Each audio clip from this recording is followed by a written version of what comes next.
It's one of my favorite times of doing this show, and that's when I get to do draft player profiles for the upcoming NBA draft. Today, we'll be looking at kind of primarily wing players, mainly small forwards. We'll be taking a look at that position today. We're also going to take a look at updates on both Marc Eversley and his future with the Chicago Bulls, DeMar DeRozan expected to re-sign with the Bulls, and K.C. Johnson drops a bomb on Zach LaVine. Not really. We kind of knew most of it already, if I'm being honest. We're going to get to all that and more right after this. You are now tuned in to Chicago Bulls Central, your number one place for all Chicago Bulls news and content.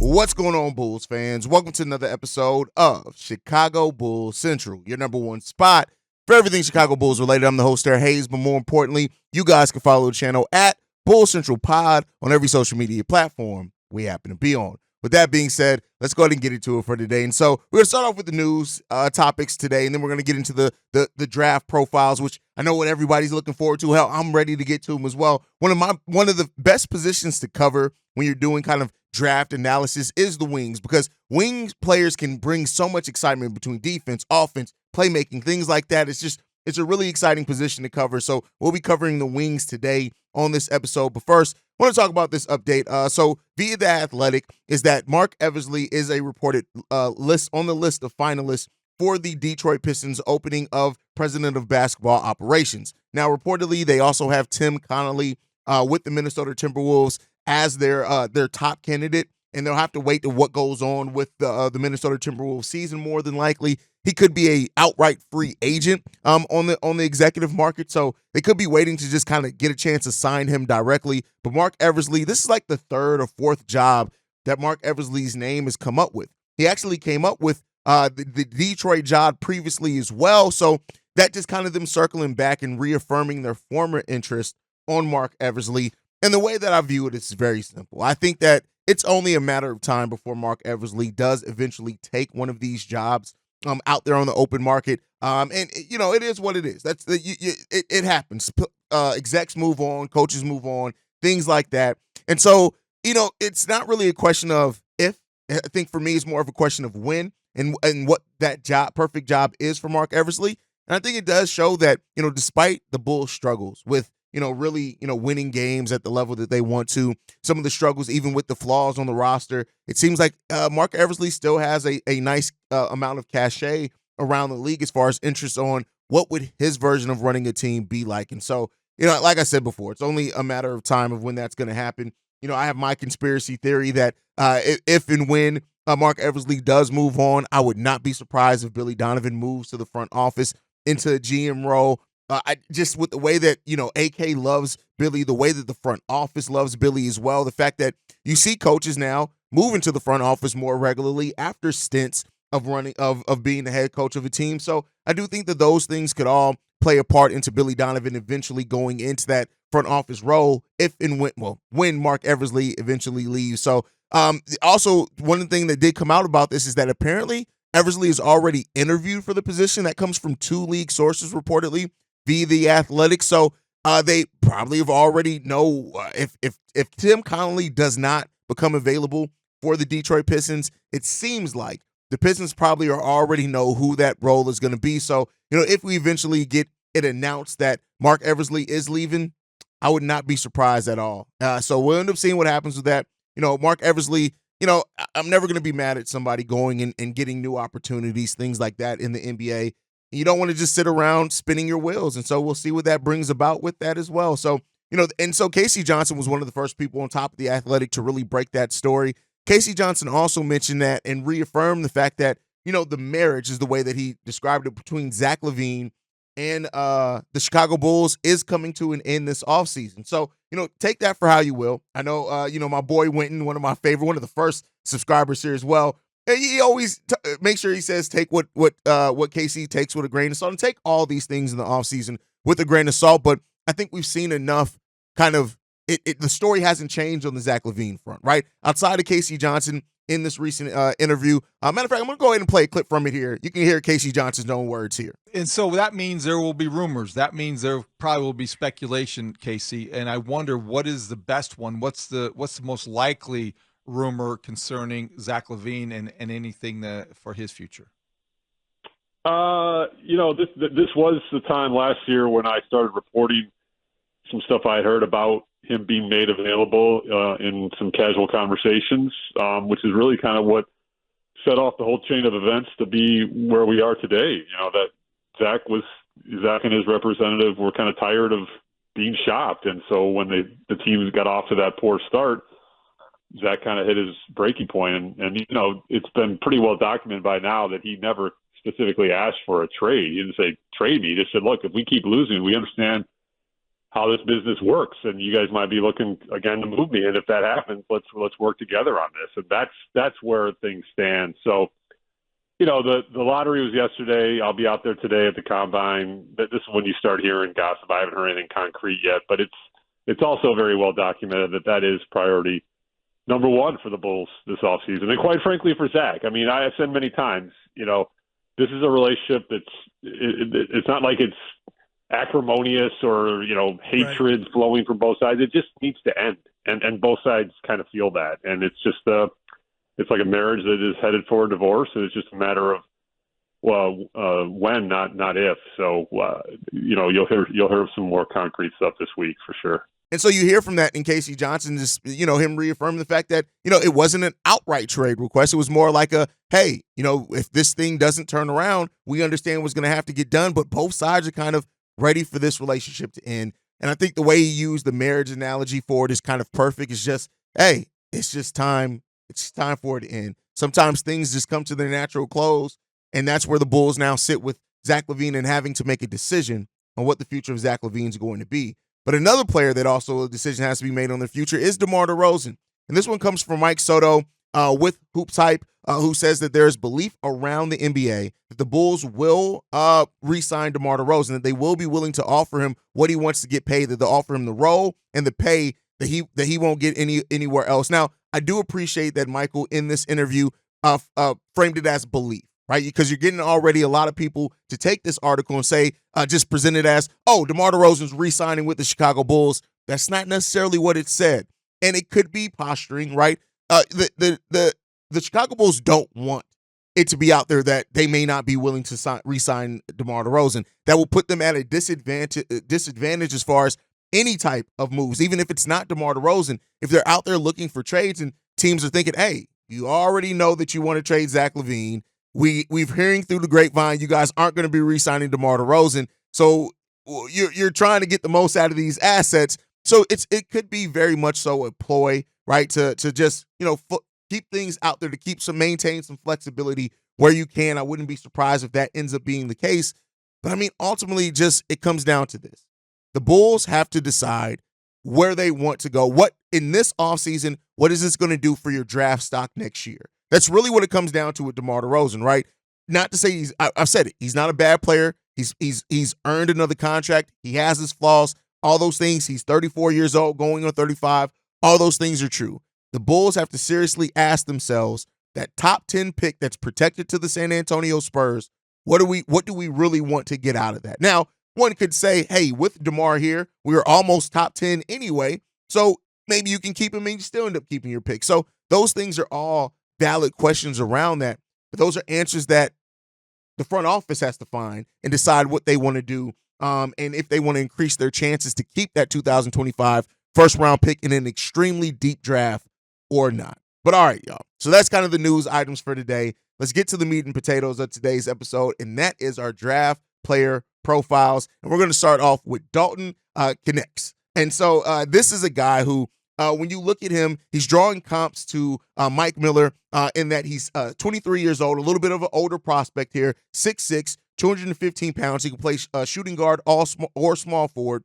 When you look at his collegiate stats, this guy is just a fluid scorer. Last year in college basketball, 21 points per game, 4.9 rebounds per game, right under 2 assists per game, and he did that on 45% shooting and 39% from three-point range. What do the Bulls need? 3-point shooting. He took 6.5 last year, made that at almost a 40% clip in that. Now, defensively, that's where he's an active defender. So it's not like he's a bad defender, but he just doesn't do, like with his length and his size, you would expect some different things there. but he uses his ability to take players off the dribble. He has a nice set of moves to be able to drive and get to the rim. When you look at his three-point shooting to that, it really makes him really, really difficult to guard. He has a nice amount of floaters and layups as well when he gets around the rim as well on top of that, and he can catch and shoot as well. He is one of the most fluid scorers that you're going to find in this league. I mean, in this draft. Now, the question remains of where he's going to be drafted at, right? And so with all these players, like I'm going to keep saying with all this, the whole entire draft is that you have him going anywhere from top 4 in this draft. So some mocks have him falling around 10, 11, right? So it's the range there that you're going to have to find from him. But overall, listen, he is an extremely efficient scorer. And that's the thing that you look for him. He gets solid rebounds positionally as well. He can get put back dunks on that on top of all those things. And he has some post moves to set up for floaters, mid-range shots, things like that. He has a fadeaway with a very high release, which helps create separation when he does get into some congestion in that paint. And he's super confident in his ability to score. Good catch and shoot player, can do some things off the dribble, right? He is a player that a lot of his scoring techniques do transfer over to the NBA level. You're not worried about that. He can finish around the rim, things like that. With more kind of athletic defenders, yeah. But when he has that catch and shoot ability as well, to where you can run him off screens, he's not going to have to do as much off the dribble. That's where Dalton Knecht really, really thrives at, right? But when you have it, he's mobile, he has length, he has all those things, but he has not been a lockdown defender, an active defender, not a lockdown defender. He can learn to use his length more effectively to be a better defender at the NBA level. That's something you're definitely going to look at to see how your training staff can really get that out of him. But other than that, this is a guy who really, he's a very fluid scorer in this draft. He is not in the open floor. He's not as crafty, but again, he can get some things done. I'm not really worried about that. He's fast enough as well in the fast break to not be a hindrance to a team that likes to move the ball a little bit more faster. So, you know, that's what it is as well. He understands how to use his strength. He understands how to use his size and length as well. And he is really solid. And he's one of the older players in this draft. So he would be one of those players that you're expecting to come in and be able to contribute right away. And because of that, you know, his skill set is something that some teams may be willing to bite on. His age may also cause him to drop in this draft, which may put him there at the Bulls.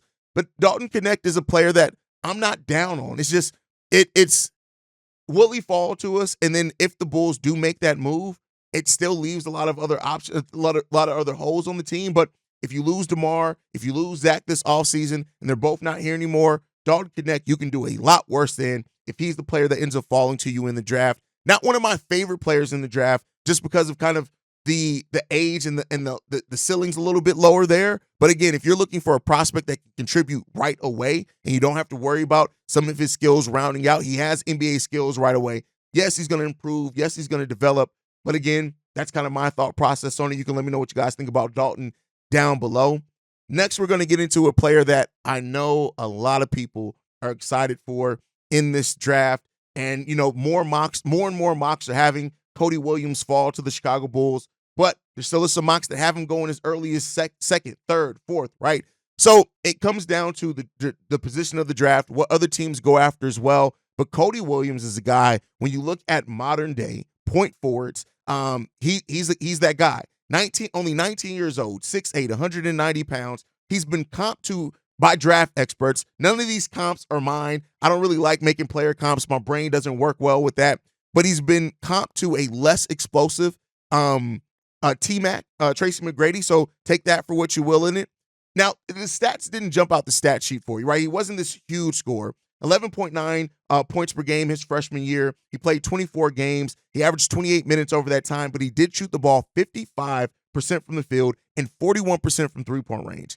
Didn't take a whole hell of a lot of threes, though. 1.7 threes per game in that. He did average over an assist, 3 rebounds, and right under a block and a steal per game. Did Cody Williams in his freshman year in college. The thing when it comes down to it, his ball handling. The thing you're going to notice in watching these highlights if you're on the YouTube side is that he is a very fluid player. He can finish with either hand as well. He has great touch when he gets into the rim as well. His ability to change direction and speed because of his length and the way he takes long strides, it really does really good for him.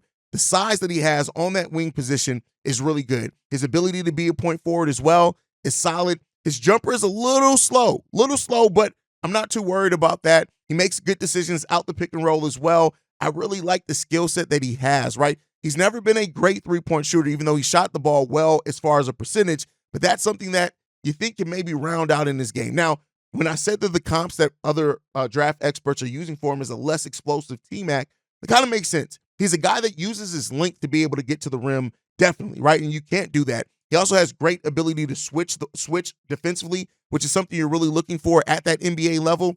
But he's not this great leaper. He's not going to jump out the gym for you. Don't expect any kind of highlight reel, crazy dunks from him or anything like that. But he does use his length to get to the basket pretty regularly. And, the mechanics are good on his three-point shooting shot. So maybe you think that could round out a little bit for him as well. And he doesn't really have a nice mid-range game either quite yet. He also needs to get stronger. He needs to fill out his frame a little bit, but that's going to be said about a lot of these draft prospects overall in most drafts. But his versatility defensively, on the wing, all those things are there.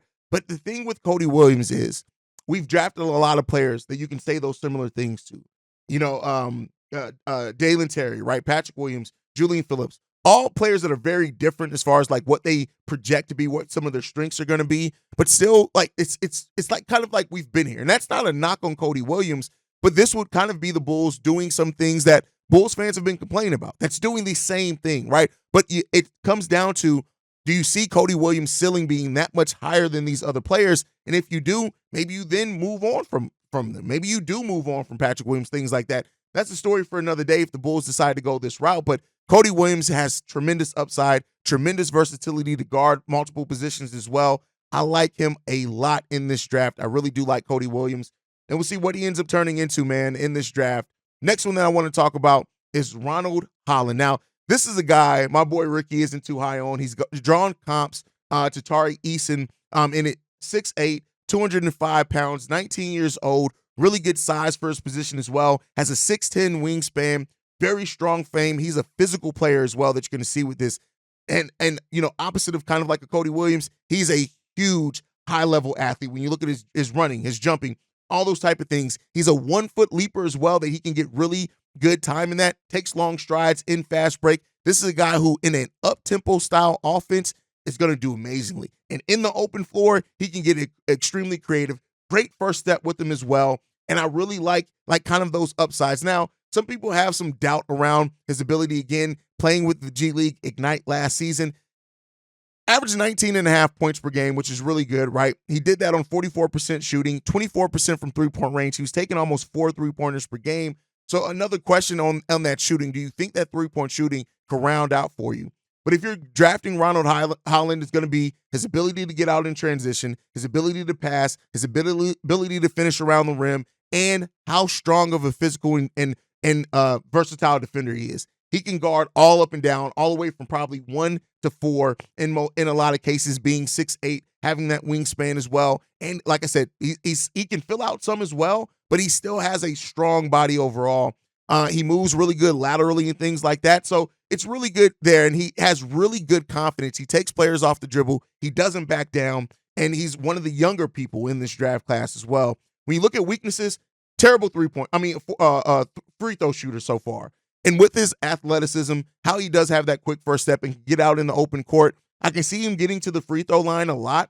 And the fact that he's a 58% free throw shooter, a little bit concerned there. But he can maybe work on that for sure, especially being as young as he is.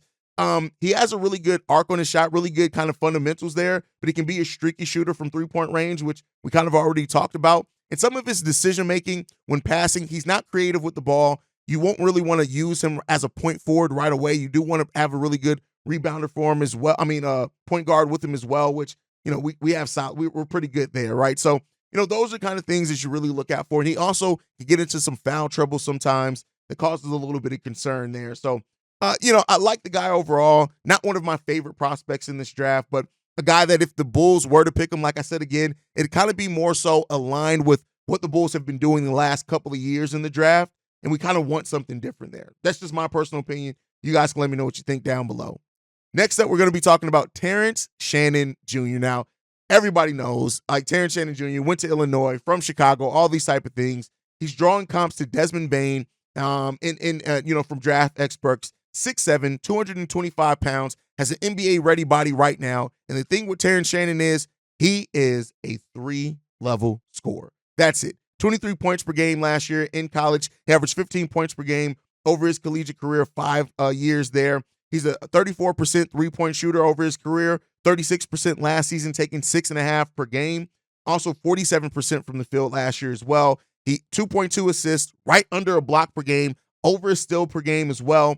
Terrance Shannon Jr., if the Bulls do move on from DeMar, Zach, one or the other, or both of them, if they decide to go wing in this draft, Terrance Shannon Jr. is great. The biggest question isn't what he can bring on the basketball court.